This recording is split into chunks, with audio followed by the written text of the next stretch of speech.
Hi, goes the family. Welcome back to Patterson Properties. Hopefully, you guys are having a great day.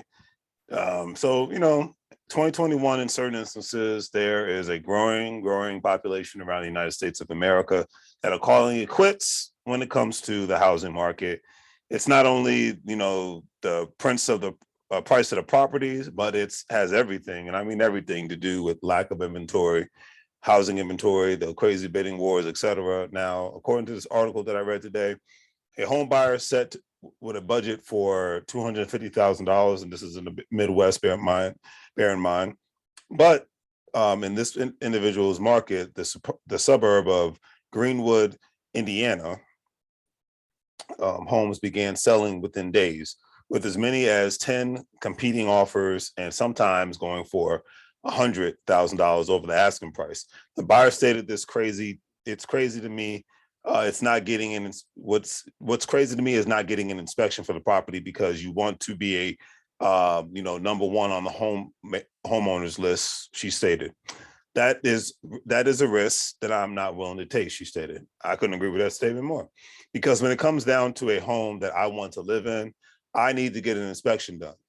Now, when it comes to a tax delinquent property home that I'm going to purchase, and that's another story, because when I'm purchasing those kind of properties, I'm doing it with the mindset I'm going to selling the property to an investor. I know the house is going to need work, but I'm going to sell it to an investor as is, or I might put a little love into it and sell it to an investor and go from there. The buyer also stated that having to make an immediate decision the day you see your property is crazy as well. That is another thing that makes her really nervous.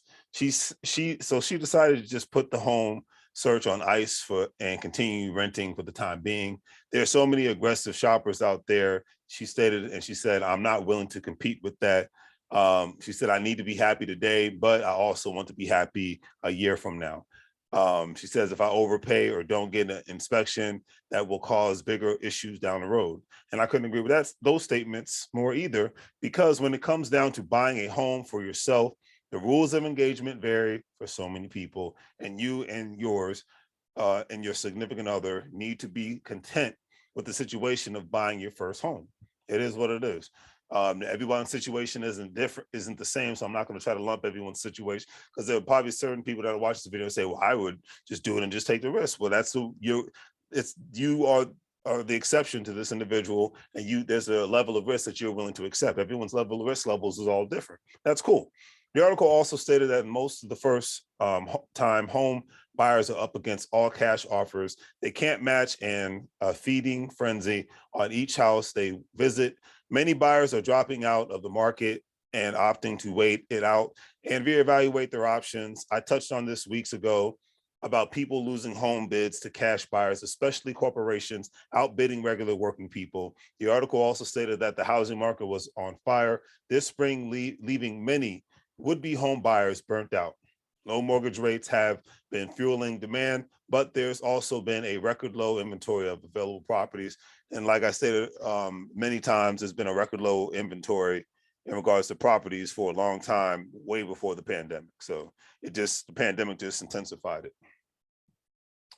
That has pushed home prices to record highs, with some homes attracting multiple all cash offers and others selling for $1 million over the list price.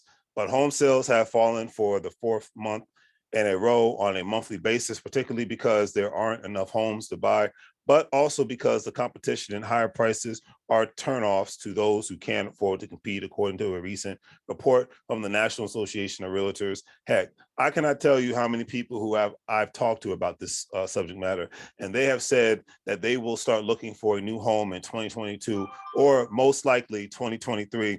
The article stated that clearly sales are moving down partly due to the inventory shortage, but affordability is squeezing some of the buyers out of the market, which was stated by Lawrence Young, National Association of Realtors chief economist.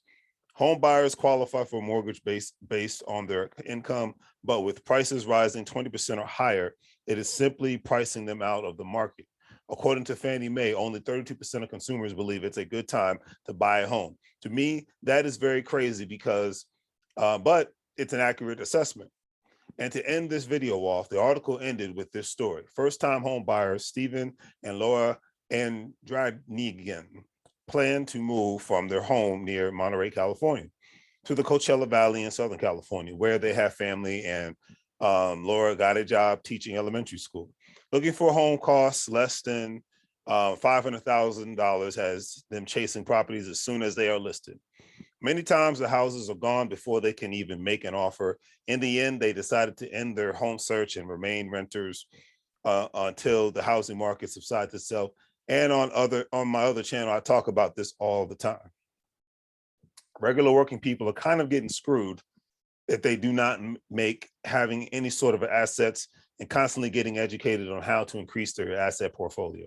Also, for regular working people to get ahead in today's world and tomorrow's world, you all are going to have to approach the US economy from a team sport and not a single income sport, because a lot of the single income earners are the ones that are getting screwed, and it's not going to get any better anytime soon until you're able to increase your savings and increase your earning potential and increase your asset portfolio.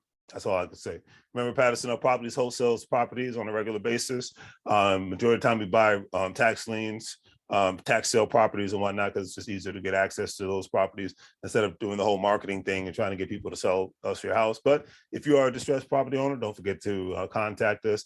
If you're an investor, don't forget to contact us. We can definitely exchange information and build a relationship and go from there. So do the great 3 free things: like, share, and subscribe. Have a great day, and as I always say, make money moves or you're gonna live broke like a fool. Take care.